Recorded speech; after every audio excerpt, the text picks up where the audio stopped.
Murena, c'est une marque que je connais et suis depuis pas mal de temps maintenant. Ça fait en effet plus de 2 ans que j'ai acheté un téléphone Murena et que je m'en sers au quotidien.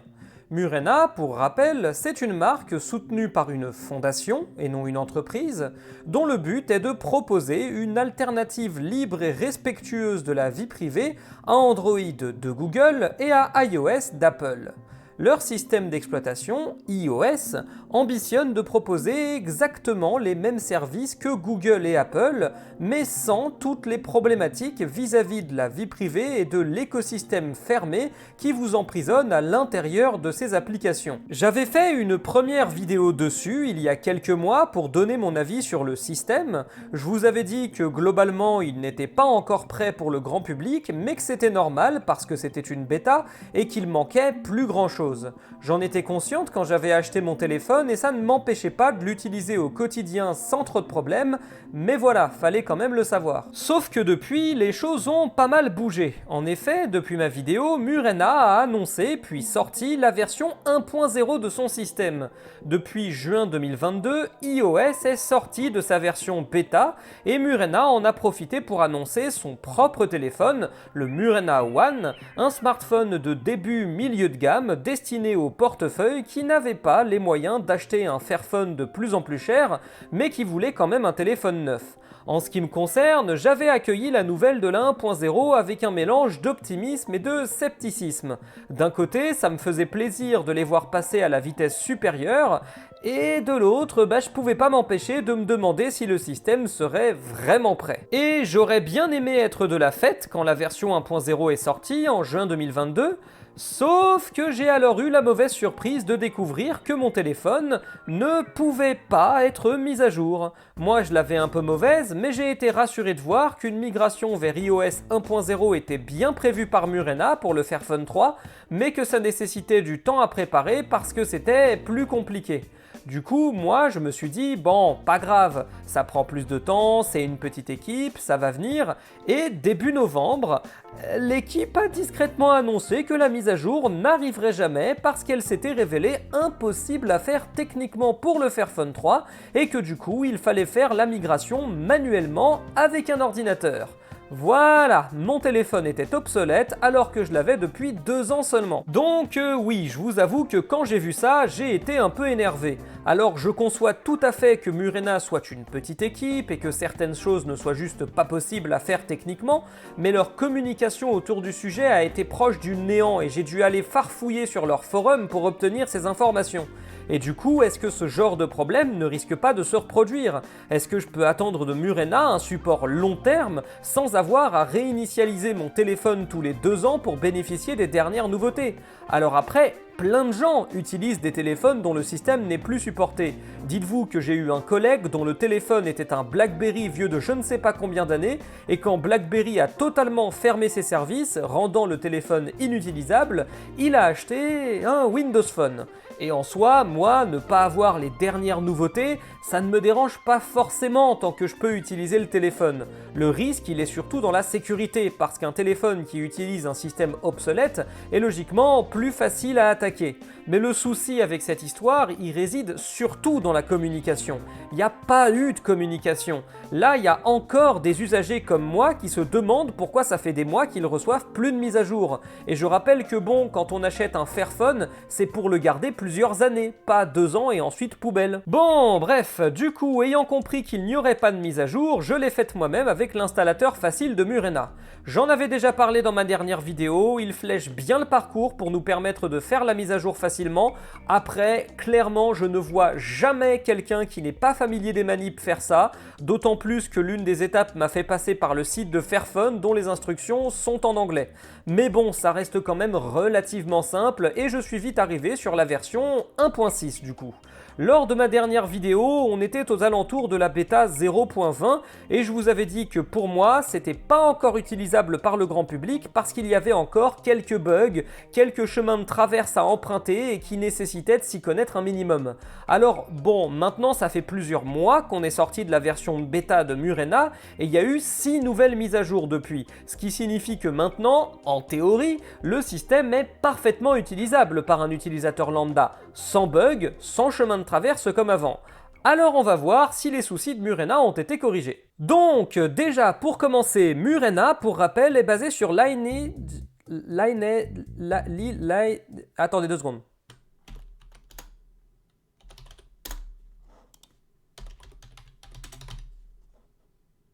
Lineage OS. Donc, pour commencer, Murena, pour rappel, est basé sur Lineage OS. qui est lui-même basé sur Android. Du coup, vous avez déjà les avantages et les inconvénients d'Android, notamment les paramètres. J'ai dû aller voir un tutoriel juste pour désactiver la correction automatique et les vibrations du clavier, tellement Google rend ça compliqué, mais aussi, dans le positif, la personnalisation des options tout en haut, ça c'est très cool. Ah tiens, en parlant de ça, je m'étais plaint dans la première vidéo que vous pouviez pas toucher au widget ici, ce qui était super emmerdant, notamment parce que le widget météo marchait vraiment pas très bien, et du coup il prenait beaucoup de place pour pas grand chose. Et alors, bonne nouvelle, maintenant on peut supprimer ces widgets. Ça tombe bien parce que le widget météo est toujours un peu intermittent, parfois il va se bloquer sans explication et plus moyen de le faire marcher. Et vous aurez noté qu'il y a un petit nouveau, Advanced Privacy. Et oui, Murena se veut le chantre de la protection des données personnelles sur téléphone, et pour vous protéger de la collecte de ces données, l'idéal c'est d'avoir un tracker control, une application qui bloque les pisteurs en temps réel. Murena n'en avait pas jusque-là, ce qui était un petit peu dommage, surtout quand on sait que Yodé, l'un de ses principaux concurrents, en avait un, lui. Et maintenant, c'est bon, il en a un et il contient également un VPN et un outil pour indiquer une fausse localisation. Alors il n'est pas parfait pour autant, genre là il y a une faute, pisteur ne prend pas de S. À ce sujet, les couilles, frères, sont battus.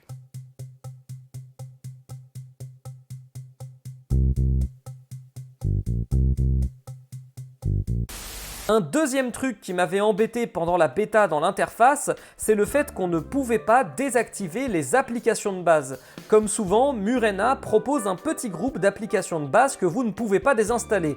Et ça, c'est normal, c'est pour éviter que l'on ne casse pas son téléphone en supprimant une application primordiale sans faire exprès, comme l'App Store ou le navigateur par exemple. Mais ce qui aurait été bien, c'est qu'on puisse au moins désactiver les applications les moins primordiales.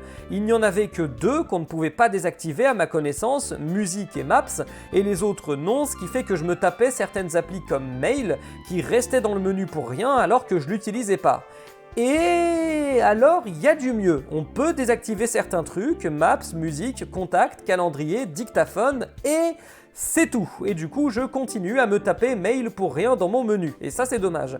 Ça n'empêche pas de profiter du système au quotidien, d'autant plus que j'utilise personnellement la plupart des applications de base, mais c'est dommage. Bon, pour le reste, Murena reste Murena. L'interface du launcher n'a pas beaucoup changé, c'est toujours très inspiré de l'iPhone d'Apple, ce qui n'est pas pour me déplaire, c'est une interface utilisateur que j'apprécie. Il y a aussi une bonne prise en charge des applications web, donc de ce point de vue-là, oui, Murena est parfaitement utilisable par un néophyte, du moins si les défauts d'Android ne vous dérangent pas. Et concernant le souci des applis de base qu'on ne peut pas enlever, eh ben encore une fois, de toute façon, un utilisateur occasionnel pour qui le téléphone est un outil et rien d'autre, ne va a priori pas chercher à les remplacer de toute façon. Donc l'important c'est surtout de savoir si les applications marchent bien.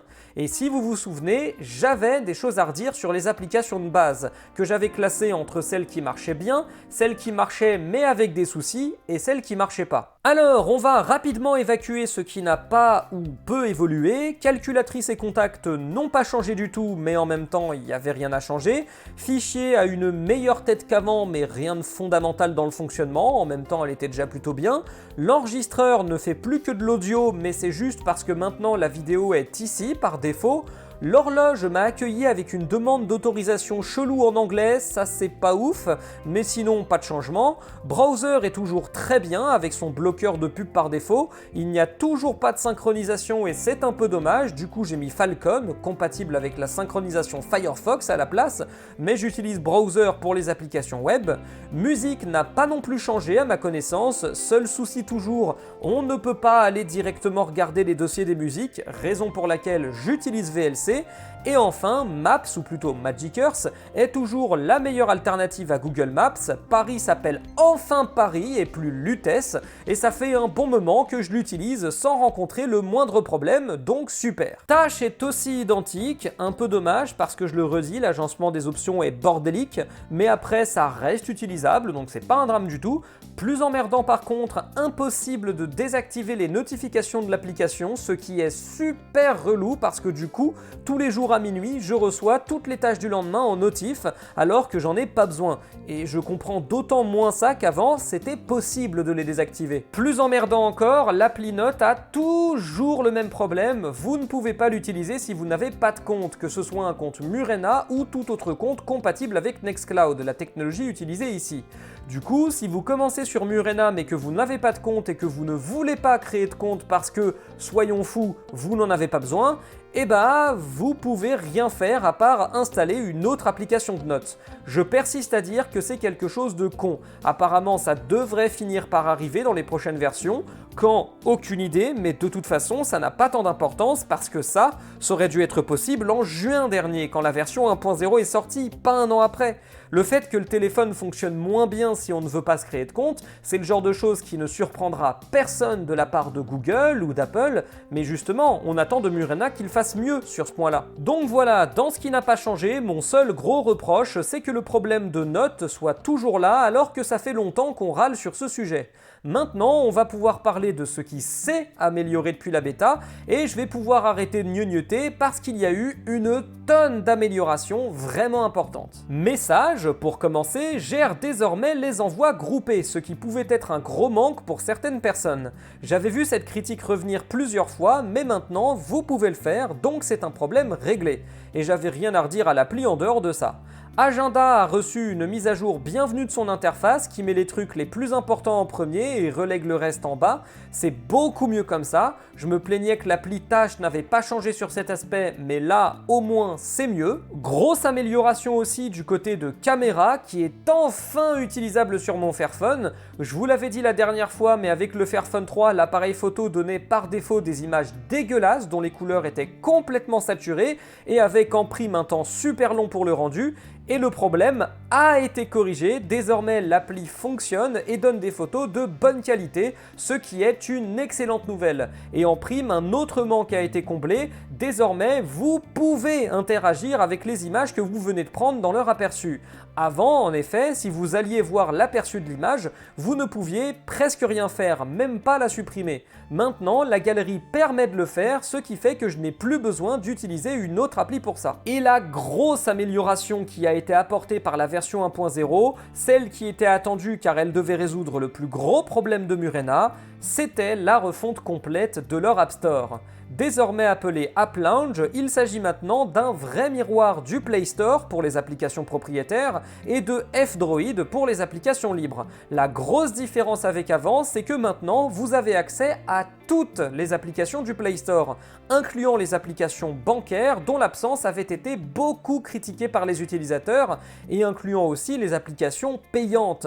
Bien sûr, acheter une application sur l'App Lounge reviendra à le faire sur le Play Store et nécessitera donc de vous connecter à un compte Google. Et dans l'ensemble, l'App Lounge est une grande réussite. Il vient en effet régler tous les gros problèmes de l'ancienne App Store de Murena, le fait qu'il manquait des applis importantes et le fait que parfois les mises à jour ne marchaient pas ou arrivaient avec beaucoup de retard. Comme il s'agit maintenant d'un vrai miroir du Play Store et de F-Droid, la question ne se pose plus.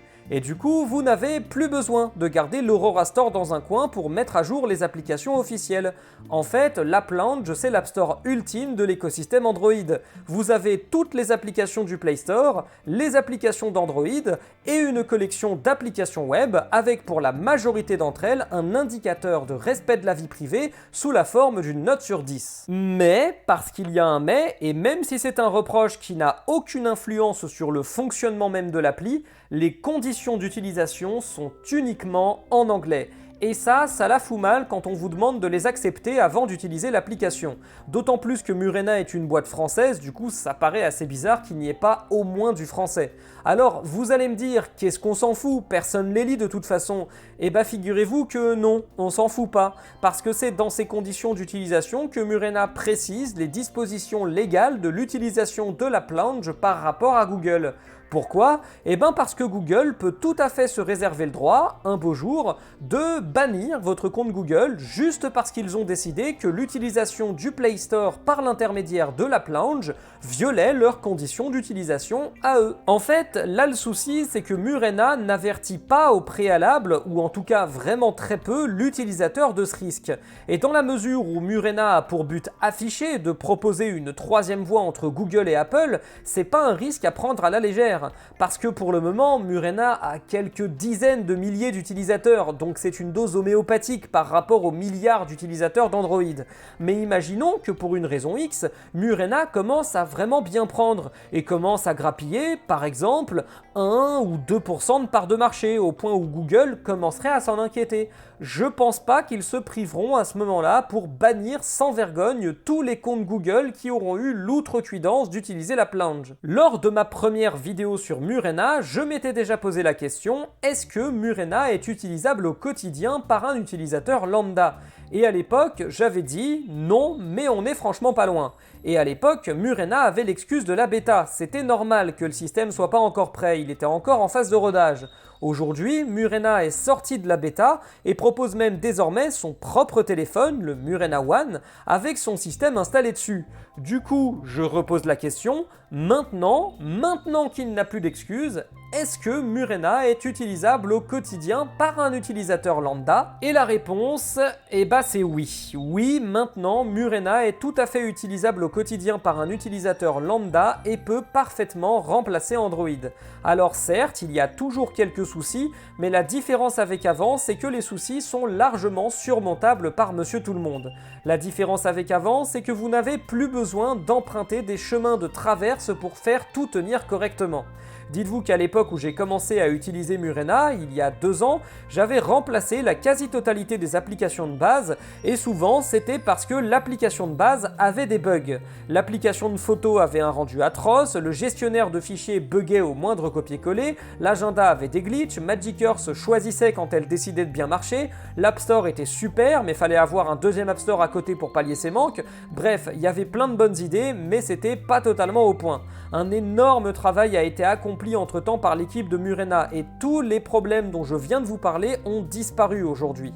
La totalité des applications de base de Murena sont utilisables sans problème, à l'exception notable et très embêtante des notes et aussi du widget météo, mais n'importe quel utilisateur lambda saura comment aller dans l'App Store pour télécharger une autre appli de notes, donc c'est pas un problème. Donc oui, ils peuvent faire encore mieux, c'est sûr, et j'ai clairement eu des trucs à leur reprocher ces derniers mois, mais je ne peux que reconnaître que Murena, entre son OS et son écosystème cloud, propose une alternative fonctionnelle à Google et Apple, et que quitte à choisir entre les trois pour être en accord avec mon éthique et protéger ma vie privée en ligne, Murena est de très loin le choix le plus indiqué, ce qui ne nous empêche pas de rester exigeants quant au fait qu'ils restent bien conformes à leur démarche éthique. Je reste tout de même attentive aux autres possibilités qui existent en dehors de l'écosystème Android, notamment UbiPort, de loin la plus complète, mais aussi la toute nouvelle interface mobile de GNOME qui a l'air juste géniale, mais quitte à rester sur une base Android, je recommande Murena. Sur ce, moi je vous laisse, et à la prochaine tout le monde!